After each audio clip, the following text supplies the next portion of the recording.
Hello, everybody. What an exciting day that's coming up in the market. Bitcoin broke $122,000 overnight. Actually, late yesterday night, it did that. That was absolutely amazing. He bought again. We got the announcement 10 minutes ago. He bought again. He bought half. I'm rounding it up to $500 million, 472 million at 111. Now Bitcoin is trading at 122, so we've crossed. We're almost at 10% gain on that $472 million purchase. Think about that. We got like 520 million now of Bitcoin because it already went up. He achieved the Bitcoin yield to date of 20.2%. Remember, his guidance for the yield this year is 25%. Do you think he's going to beat 25%, given that we're 7 months in? I think he's going to beat 25%. Of course, the stock is up nicely. And, this pre-market chop, we don't really know how it's going to head. You got to wait until like 10 a.m. to figure out really where it's going to head and how much ATM he's going to do. I am proud of Saylor for doing the ATM again. Thank you for not falling for the anti-ATM madness. I am pro-ATM. ATM is still the story. It's how you generate the yield. Price to NAV, the MNAV right now is a 1.82. This is good to ATM. He was ATMing at a 1.5. 2 months ago, a month and a half ago, 1.82, this is good for ATMing. Of course, I would prefer ATM at like 2.5, but we're not at 2.5 right now. And so 1.82, we should take it. That's my view. 330 million of proceeds in ATM. This is not surprising. Draining the equity market, creating a one-way black hole in the equity market towards Bitcoin is the proven strategy of MicroStrategy. Strategy now. That has been the strategy for the past 3 years. Strategy has drained the equity market. We know it works. The big deal in today's announcement is that this is the first time that not only does he do the ATM on all three preferred, Strike, Strife, and Stride, he did an ATM on all three of them. That's very special. But most importantly, this is the first time that it does it at this extent. If you add it all up, this is the highest extent, the highest use of the ATM we've ever seen for him. Total proceeds from the preferred ATM was 141 million. So the ATM is nearly, let's go 40%, but for the sake of impact, let's say he's nearly half of the proceeds from the ATM were earned with the preferreds. So the preferreds are ramping up very fast, and I look forward to a day, maybe a few months from now, where he generates as much from the ATM as he generates from the common. Of course, the common, as you know, I've made this point so many times on the channel.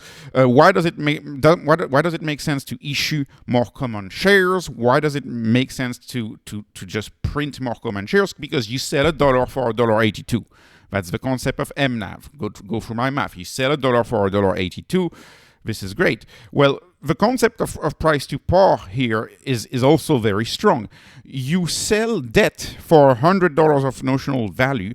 $100 is the quote unquote money borrowed. It's the value of the debt. So you sell $100 and you sell that for how much? Well, in the case of Strike, you sell it for 124. In the case of Strife, you sell it for 125.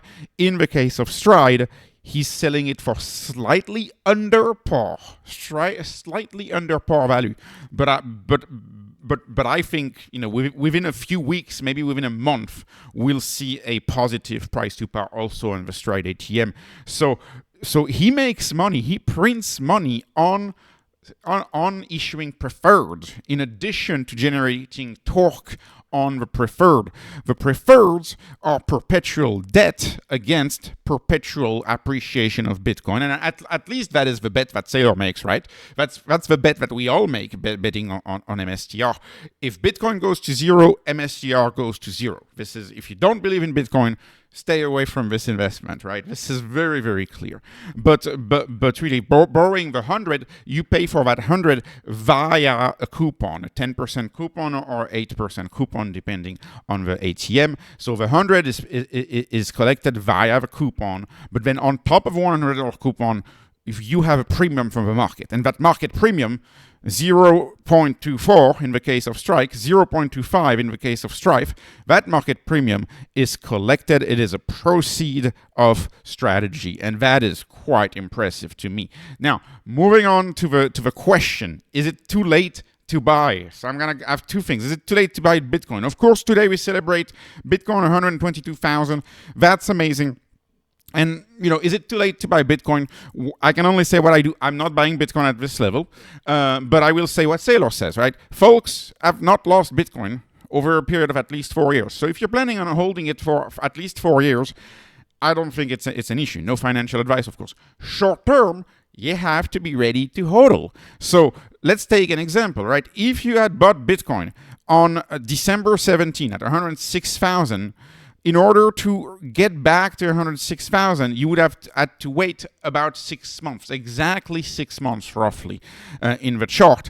And you would also have had to endure a minus 29% drawdown on April 9, right there. You had a minus 29% drawdown. So you would have had to be able to have bought at 106 and not have sold at 75K and waited another 2 months to get back to 106. And of course, today, 7 months later, you would be at 121. So that's the point right there.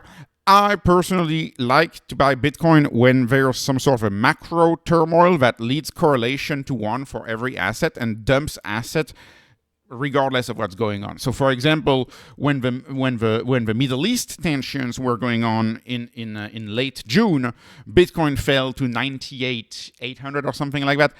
That was an interesting time to me because, in 10 days, we're back up, 20% or 20+%. Now, another question. Is it too late to buy MSTR itself? That's a different question. MSTR is a Bitcoin company. It's a Bitcoin derivative. It's a company built on Bitcoin. So it's a derivative of Bitcoin. So as fiat devalues, MSTR is not going to suffer from fiat devaluation. It's going to be tied to the fate of Bitcoin. But on top of that, it has the purpose of growing Bitcoin per share. So there's an inherent return of BTC on top of BTC with MSTR. MSTR earns a return for you. MSTR earns a yield for you. That's the whole point of MSTR. What could it be? Maybe 25% this year. As you know, it did more than 20%. I think it's going to achieve that very, very easily. I think in 2026, could we expect 20% in 26, 17% in 27? I don't really know. Keep in mind, 15% for 5 years is a doubling. 15% compounded over 5 years is a doubling. I think it's going to do more than a double in 5 years because he's right now compounding at, I don't know what he's going to do this year. 25% I think will be a minimum for him this year. Maybe he'll do 30% and then maybe 20%, maybe 18, maybe 16, and then maybe 14. And then you'll get pretty close to that double. So I'm very impressed. I believe, as you know, that MSTR will continue to outperform Bitcoin. My video yesterday was all about that, and I was showing you yesterday the performance across different time periods, and people are complaining because they nitpick on a few dates. But if you look whether you look half a year was 44% for MicroStrategy, now called Strategy, and 21% for Bitcoin. A year was 211% versus 100% for 104% for Bitcoin, 211 for Strategy MSTR, right? A year and a half, 710% MSTR, 152% for Bitcoin. And then if you look over a 5-year period, you're still at a double on an ARR basis, 102% versus 53%. But if you look at the total return, you're at 3,100% versus 720%. So you're looking at a 8x versus a 32x if you're looking at a 4.92 year period. So I think Bitcoin and MicroStrategy, I think MicroStrategy will continue to outperform Bitcoin. MicroStrategy, MSTR, Strategy, now called Strategy, will continue to outperform Bitcoin. Another important consideration is to study MNAV over time. Study MNAV over time. MNAV right now is a 1.85, let's call it, right? It's actually fairly low. If you look at MNAV for the past year, MNAV as it's at the lowest end of a range for the past year, right?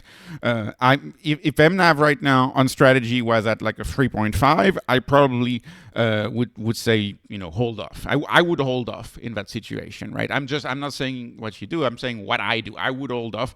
I think right now, 1.8 right now I don't think is that expensive for strategy historically, if you look at the price to NAV historically. But then again, do your own research, make your own investment decision. This is not financial advice.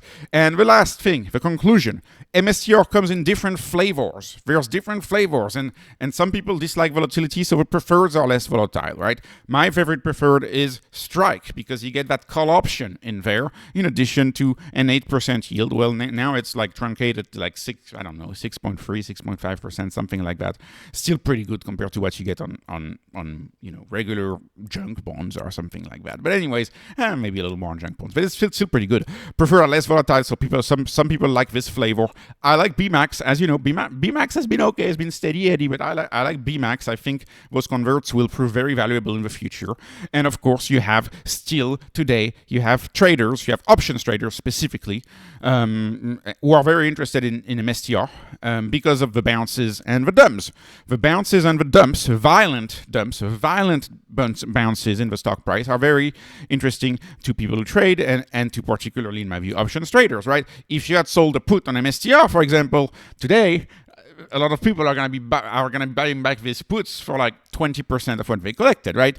And when people sell calls, for example, on MSTR on top, very risky to do, something I would never do because I'm not that type of trader, but I'm an investor, I'm a long-term investor, so I would not sell a call on MSTR, but some people like to do that. So if you sell a call on MSTR when you think it's the peak and you have a dump in the stock price 2 days later, then you can buy it back for a 50% profit or something, or 80% profit, or less or more, depending on the magnitude of the move. So volatility can be your friend. I know there's a lot of instruments out there that try to generate yield, but that's a very different yield from the one of the preferreds, of course, if you're trying to generate yield of volatility. If you're trying to do that, I am a firm believer in the do-it-yourself approach and learning on your own approach, although this is not what I do. What I do on my MSTR is I own the common stock. I love the common stock. I respect the common stock.